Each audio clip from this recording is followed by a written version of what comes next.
Blessings, beloved. This is a resharing of the 2023 reading only edition of Tilikum's Ascension that I had originally posted on my website, still over there at ccstarseeds.me.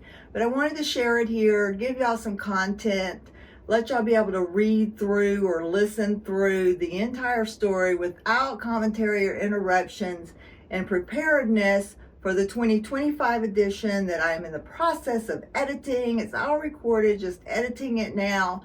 That will be coming out on January the 6th through the 16th of 2025. I hope you enjoyed the sharing and the diving deeper. Be looking for the premieres coming up. As soon as I get them edited, I'll be putting them up for premiere for you to get notifications. So subscribe. Turn on those notifications, and I'll see you around in the comments. Blessings, beloved. Part 3, After a Death Life. 34 Lifetimes. I thought I had seen and heard a happy ever after ending from Tilikum. However, in the early morning hours of Sunday, January 8th, 2017, I was aroused from a deep slumber by a ghost-like whimper declaring, "I have been dead 48 hours. I shook lethargy from my muddled mind while trying to remain reachable. I glanced at the clock. I think it might have been 3:24. I remember thinking 3 the body, 2 loves, 4 this season. So I am reasonably sure it was between 3 and 4 a.m. Anyways, a visitation from Tilikum was the last thing I had expected. Once I grasped that Tilikum had come to me, he flooded me with his plans. Instantly, he transported us to the cliff above the seaport and leaped inside my heart. I was taken back by the surge, and I couldn't help but embrace his love swimming through me. His slick, wet, healthy hide dripped, then gushed throughout my body. I freely admitted his joy at being free and loving me. Then, when he had finally broken his thoughts inundation with me, Tilikum moved back a bit. I took a good look at him. He was a healthy and vibrant, bright gray light. After a moment, he stated more than asked, "Come swimming with me." And before I could question or answer, we were in the ocean far away from the cove. He took me through time, traveling to long ago places. In visions, he showed me myself as I existed back then, through his eyes as we traveled through the ages, dimensions, and times. In one of his fondest memories, I was a child, then a grown woman, dark-skinned and dark-haired, who had often come to the shores and cliffs of an island to visit him. Sometimes I would run down at the beach while he swam and spewed water from his blowhole in welcome. I waved in greeting to him as I skipped happily along, laughing at his antics. In his mind, we found many treasured memories where we had filled each other with love and joy. In this now life and times, or yet another we will hold dear for eternity. Tilikum informed me, "We have had many lifetimes together." We realized that it was no accident that I had found him in his captivity and need. We are connected forever by love and companionship. This time it had been a sad dance we stepped into action to, drawn into the music of this life on earth and the wills of others. He placed me back on the cove ridge. He stayed in the water below, looking up at me. I thought this was farewell once again. Then suddenly Tilikum got a strange expression on his face, one of going far and seeing something he didn't like.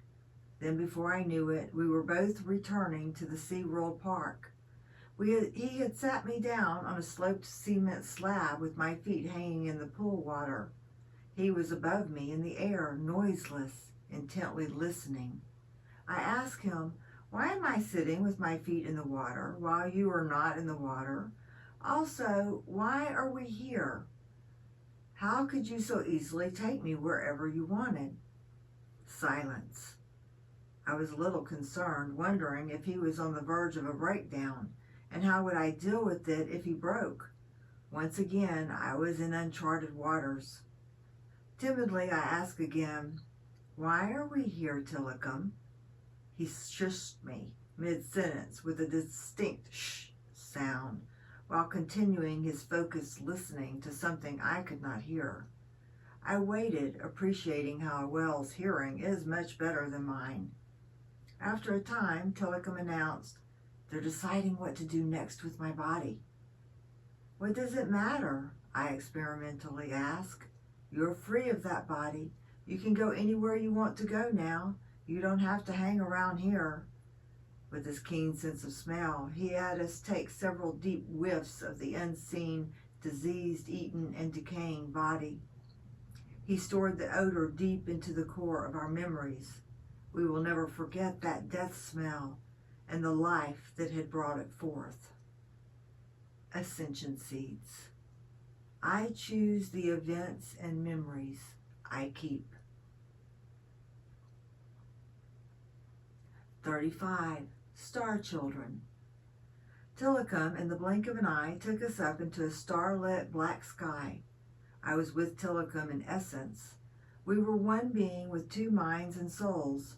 We shaped our unified self into a constellation, a group of stars representing our lives and existence, our sacrifices written in the skies. We would be a beacon light to many who would fall peril to a blackness put on them by others. When I awoke in the morning, I put in my earphones. I turned on some music, trying to remember and write the events of the early morning meeting with Tilikum. The song that played on Upstart was one I had never heard before, "Lost Stars" by Adam Levine on the album Begin Again. The messages of the morning were confirmed. Lyrics like, "Are we all lost stars trying to light up the dark?" And "God, tell us the reason," and "I heard you call my name," sung to me as I wrote about Tilikum and mine adventures of spirit and truth, of living amongst the stars after living amidst men. Ascension seeds. When I look at the stars, I feel connected to them. 36. Divided. After being a star in the sky with Tilikum in the morning, he came to me in the evening while I practiced yoga. He rode within the music, playing through my earbuds, and opened my heart to him. I received the overwhelming sense that he was mourning the loss of the music, dance, and applause of happy people. He didn't admit this to me, or perhaps even to himself, but when he came to me, the essence of the music playing changed from meditative to crowd-pleasing beats. I heard people giggling and clapping like what would be in a theme park.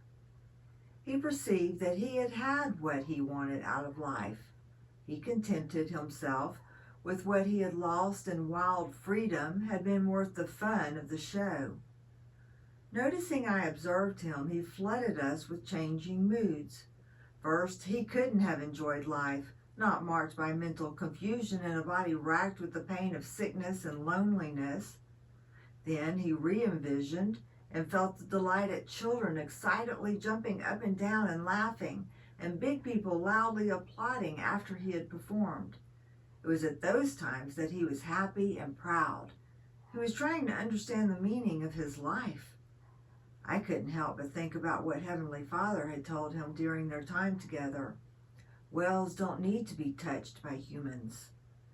My ordinary senses told me that maybe that's because whales were not meant to be in captivity. Instead, they were intended to be free to roam the vast open seas. But Tilikum was no wild creature anymore. Or was he? I had to see where this would go and hope I would know what to say or do. Ascension seeds. I find peace and joy in every circumstance. 37. Dragon DNA. Tilikum was not processing with me, but instead was self-absorbed, planning his next move, making me a mere spectator to an eternal soul rationalizing after a physical life's death. Tilikum's next notions came through as authoritative with a great sense of confidence and conviction. I will live again. after humankind has developed an appreciation for the dragon's magnificence. Breaking through his inward discourse, I hesitantly asked, "Why did you use the term dragon and not well?" He instructed me, "Search yourself. Do you not feel the dragon blood coursing through your DNA?" It was now my turn to seek inner knowledge. I did feel that long ago origin strand. Also, as of late, I had sensed the dragon energy in the earth, stars, and many people I met. So this was no surprise to me. It was only unexpected to us both that Tilikum also realized his dragon parts. Tilikum bellowed proudly, proclaiming to the heavens and earth, "The dragon blood gives rise and fall to fire and heat and power and determination. Dragon blood knows no boundaries. It does not easily suffer, will not be kept down, and will rise again, no matter what its defeats may seem. It is only made stronger in every battle it fights." I kept silent and still as Tilikum reclaimed his power from earth. I raised an eyebrow in absolute bewilderment as Tilikum broadcasted to all of creation. "Dragons were the first ones here on earth, the ancient before ancient was a word or a person or a time. They were here when the earth was a fireball, before the dinosaurs, the floods, or the ice ages. Dragons lived and conquered and never died. They live on in the wells as well as you and me." As Tilikum carried his future on the courage and strength of the dragon, he plotted that he would come back again, this time more powerful. As Tilikum schemed, questions coursed through my mind. Do dragons exist in our blood and bones? If so, should we embrace the dragon parts in ourselves? Are dragons something to fear or praise? Ascension Seeds. I am learning about what I am created from.